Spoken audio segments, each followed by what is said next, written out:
देखिए, मैथ का एक टाइप है, जैसे क्वेश्चन देखें आप, एक आयत, आयत मतलब रेक्टेंगल, एक आयत की लंबाई में 10% की वृद्धि और चौड़ाई में 10% की कमी करने पर उसके क्षेत्रफल में कितने प्रतिशत का बदलाव होगा।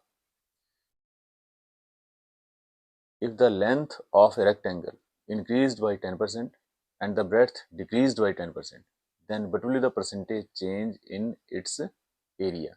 ये क्वेश्चन है। इसके लिए फॉर्मूला आप ध्यान रखिए, परसेंटेज चेंज इन एरिया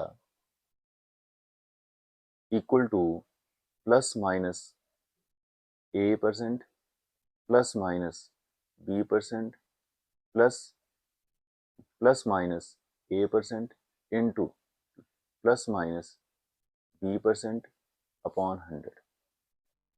ये फॉर्मूला ध्यान रखिए।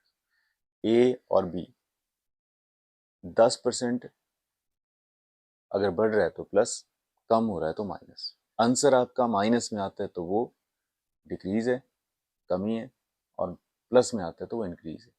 अब इस प्रश्न में देखिए, यहाँ पर 10% की वृद्धि है तो मैं लिखूंगा 10, फिर चौड़ाई में 10% की कमी है तो -10, ये प्लस आ गया।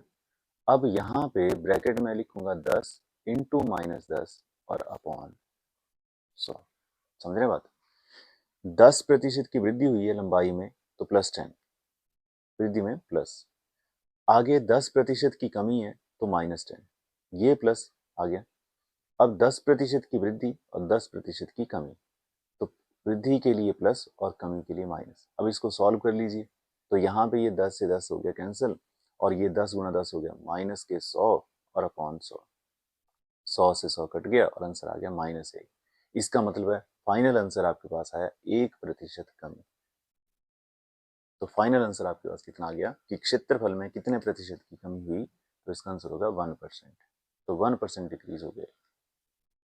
ठीक है, अब अगले क्वेश्चन में देखिए, if the length of the rectangle decreased bye 20% and the breadth is increased by 30%, then what will be the percentage change in its area? एक आयत की लंबाई में 20% की कमी और चौड़ाई में 30% की वृद्धि करने पर उसके क्षेत्रफल में कितने प्रतिशत का बदलाव होगा। तो इसमें आप देखिए 20% की कमी है, तो 20% की कमी लंबाई में तो -20 लिखना पड़ेगा। ठीक है जी, चौड़ाई में 30% की वृद्धि है तो +30 लिखना पड़ेगा, प्लस ये फॉर्मूले से आ गया। अब यहाँ पे ब्रैकेट में लिखूंगा -20 और इंटू 30 अपॉन 100। ठीक है जी, कमी को माइनस और वृद्धि को प्लस। अब यहाँ पे ये हो गया -20 प्लस 30 और माइनस के 600 अपॉन 100। क्लियर है? अब 0 से 0, 0 से 0 कैंसिल होगी, तो यहाँ से -20 प्लस 30 और -6 ये बचा, माइनस के 20 और माइनस के 6, माइनस के 26 हो गए, तो 30 माइनस 26 और बचा कितना आपके पास 4। अब ये जो 4 बचा ये पॉजिटिव है, इसका मतलब फाइनल आंसर क्या हुआ, फाइनल आंसर हुआ 4% की वृद्धि। इसका मतलब क्षेत्रफल में 4% का इंक्रीज हुआ। ऑडली कर सकते हैं हम इसको क्वेश्चन को, पहले इसके लिए प्रैक्टिस की जाए तब। ठीक है, तो इसका आंसर आया 4% की वृद्धि। ठीक है, 20% की कमी हो रही थी लंबाई में और चौड़ाई में 30% की वृद्धि हो रही थी। वृद्धि के लिए प्लस लगाओ, कमी के लिए माइनस लगाओ। ठीक है, फाइनल आंसर अगर नेगेटिव आ गया तो वो कमी है और पॉजिटिव आ गया तो वो वृद्धि है, इंक्रीज हुआ। ठीक है, अब अगला क्वेश्चन देखिए, क्वेश्चन नंबर 3 में एक आयत की लंबाई में 25% की वृद्धि है और चौड़ाई में 20% की वृद्धि, तो क्षेत्रफल में कितने प्रतिशत की वृद्धि होगी। Length increased by 25% and the breadth also increased by 20%.